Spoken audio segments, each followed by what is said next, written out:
Di kesempatan kali ini gue bakal bahas tentang Sunday Swap yang akan launching pada Kamis ini, tanggal 20 Januari 2022. Nah, jadi mungkin teman-teman yang ngikutin blockchain Cardano mungkin udah tahu kita sangat nunggu banget nih DEX untuk live di Cardano. Dan memang menarik perhatian sekali itu adalah Sunday Swap ini. Nah, mungkin kita langsung aja lihat dari medium ini. Di tanggal 20 Januari, SundaeSwap bakal launch fully functional beta DEX. Lalu di tanggal 25 itu round pertama hadiah ISO akan dikalkulasikan. Jadi nanti sebelum tanggal 25 ini diusahakan staking. Jadi kita dapat 21.45 UTC. Kalau ditambah jam Indo berarti tanggal 26 tambah 7 jam. Lalu di tanggal 20, jadi paralel dengan SundaeSwap ini launch di tanggal 20, yield farming Sunday juga dimulai.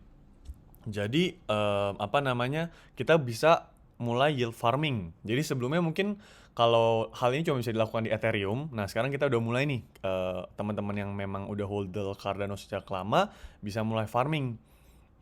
Nanti kita lihat nih, apa aja nih yang memang bisa kita farmingin.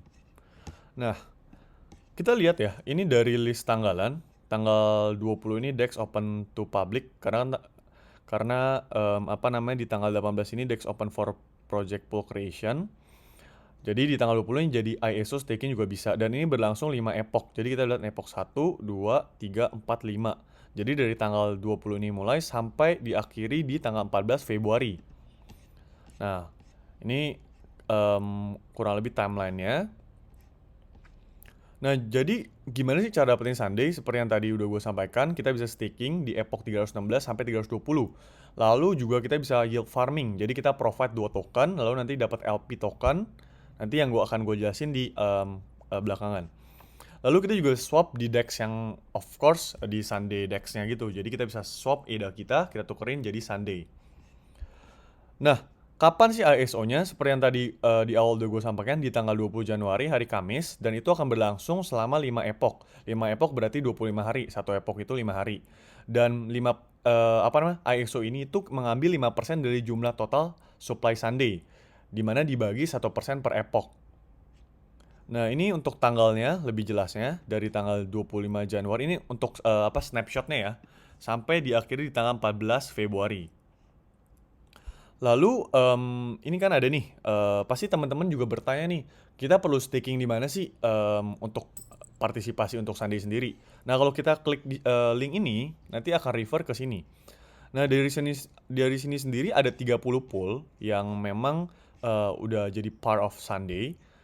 Nah, kalian bisa milih nih pool-poolnya. Cuman kalau misalkan teman-teman tanya, kalau secara pribadi gue pilih stake di mana? Gue sih prefer either gue stake di Bloom, gue stake di Grow, atau di Cardanians. Itu kalau pick dari gue ya. Tapi pada dasarnya sama aja. Oke, kita kembali lagi ya ke how to ISO. Jadi kalau misalkan ingat seperti yang tadi disampaikan harus kita stake sebelum 25 Januari supaya eligible. Supaya nanti kita dapat Sunday Swap itu sendiri. Nah, jadi poin yang mungkin gue akan bahas itu sebenarnya terkait yield farm. Jadi maksudnya yield farm itu gimana sih? Nah, jadi yield farm itu semacam staking seperti yang udah tertera di sini. Juga kita itu sebenarnya providing LP.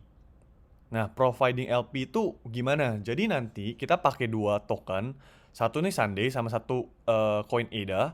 Kita kita nanti kita masukin di dalam LP providingnya.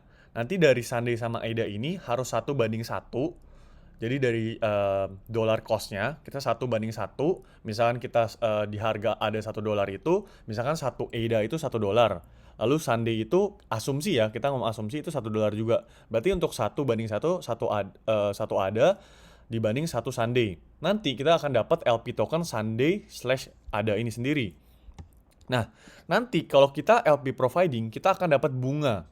Kita akan dapat insentif. Nah, untuk insentifnya itu yang dialokasikan adalah 500.000 Sunday selama 6 bulan. Jadi memang ini dibilang awal-awal lah. Nah, kalau untuk yield farming ini, apa sih yang sebenarnya harus kita perhatikan? Yang harus kita perhatikan impermanent loss. Impermanent loss itu, jadi nanti harga Sunday sama ADA itu kan fluktuatif. Jadi bisa yang satu lebih naik, satu lebih turun. Nah, ini mungkin yang teman-teman harus perhatikan juga kalau misalkan mau yield farming.